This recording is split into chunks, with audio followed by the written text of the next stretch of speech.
Well, I got started with my addiction when I was about 14. I remember the first time that I got drunk. I was on a little country road with a group of friends and had been drinking one night.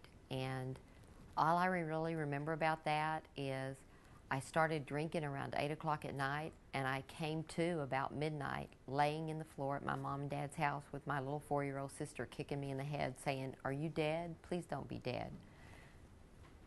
And I remember waking up, coming to with her kicking me in the head. I was sick. I was sick in my stomach. I crawled to the bathroom, spent the rest of the night in the bathroom throwing up. And the next day thinking, man, that was fun.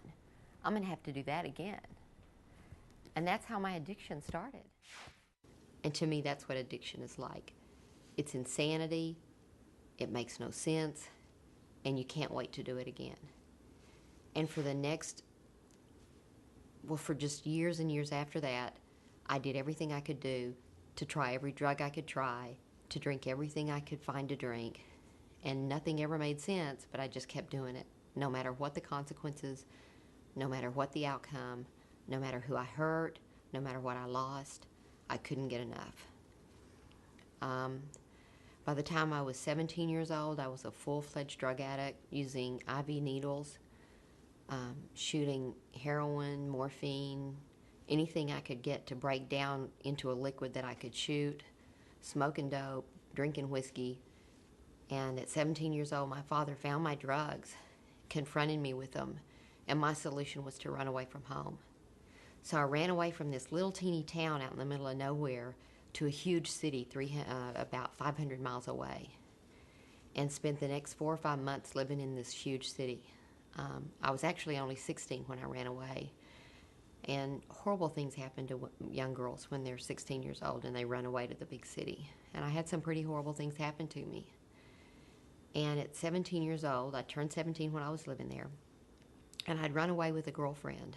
And one night, after we'd lived there a few years, she got really sick from a gangrene infection that she'd gotten in her arm.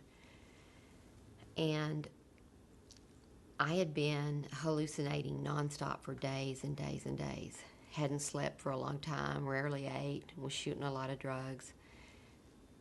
And she got delirious one night from this infection.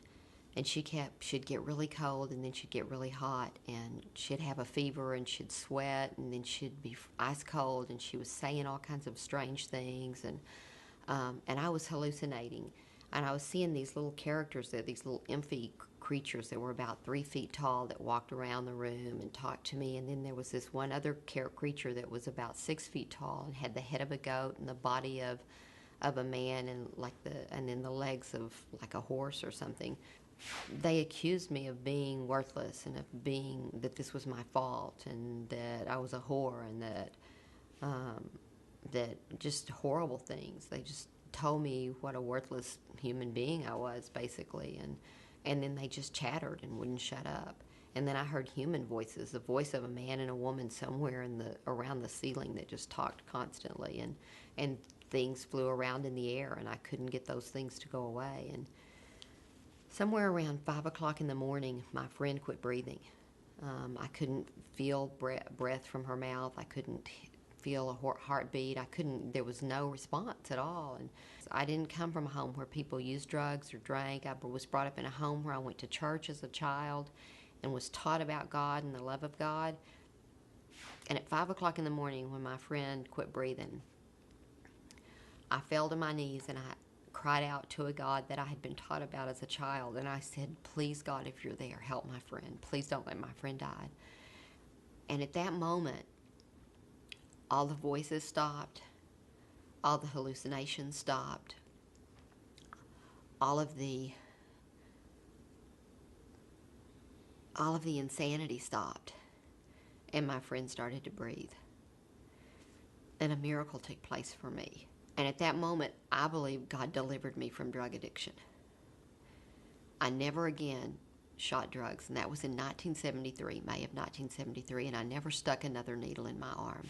Well, when I went back home, to the little town that I grew up in. I went to my brother's house because I didn't want my parents to see me like that. I'd lost about 35 pounds while I'd been gone, and I had sores all over me, and I looked horrible, and I didn't want my dad to see me like that. So I went home to my brother's house, and I'd been at my brother's house for about 3 or 4 hours when there was a knock on the door. And my brother answered the door, and my dad was standing on the porch. And my dad asked if I was there. And my brother said, yeah, she's here. And my dad said, well, can I talk to her?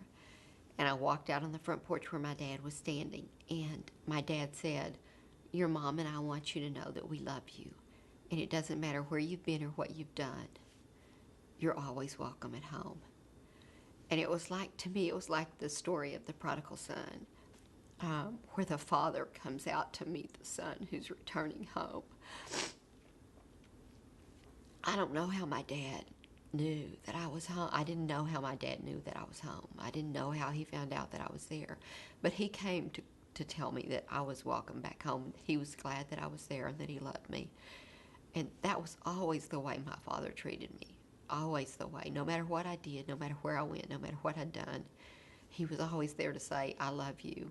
You know, the love of God is enough and will help you. And I went off to college, and I met a man who was going to be a music minister, and I thought, this is it. I'm going to marry this man. I'm going to be able to stay sober. Life's going to be great. I'm going to have kids. It's going to be wonderful. And I did that. I married this man, and I had a couple of children, and I got drunk again. And I didn't know why. And for the next 8 years of my life, I fought a horrible, horrible addiction with drugs and alcohol.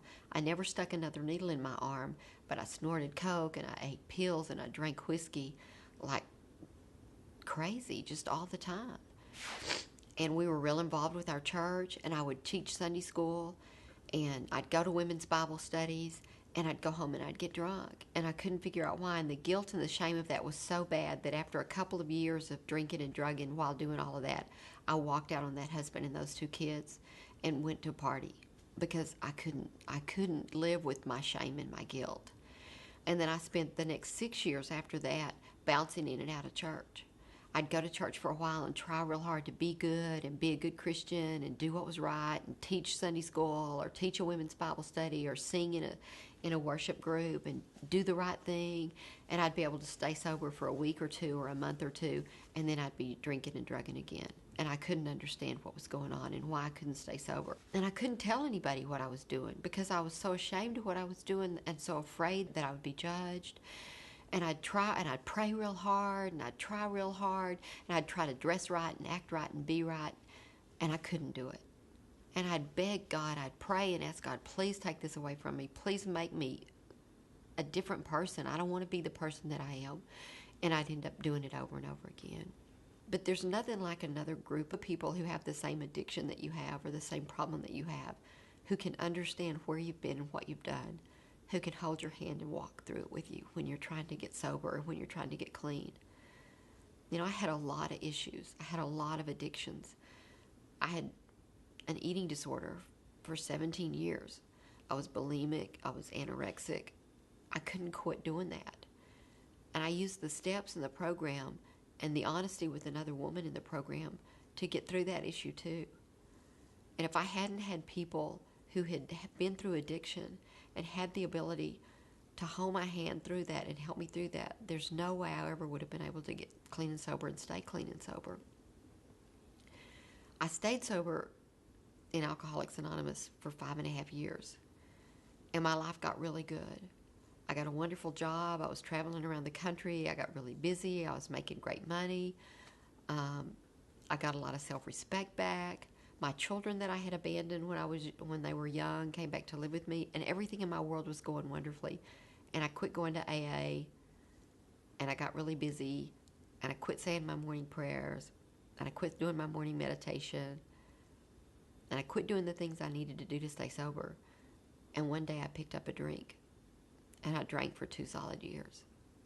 And I think that's a real important part of my story, because I think it's really important for people to know that even if you get sober and stay sober for a long time, if you quit doing the things that work, you'll drink again.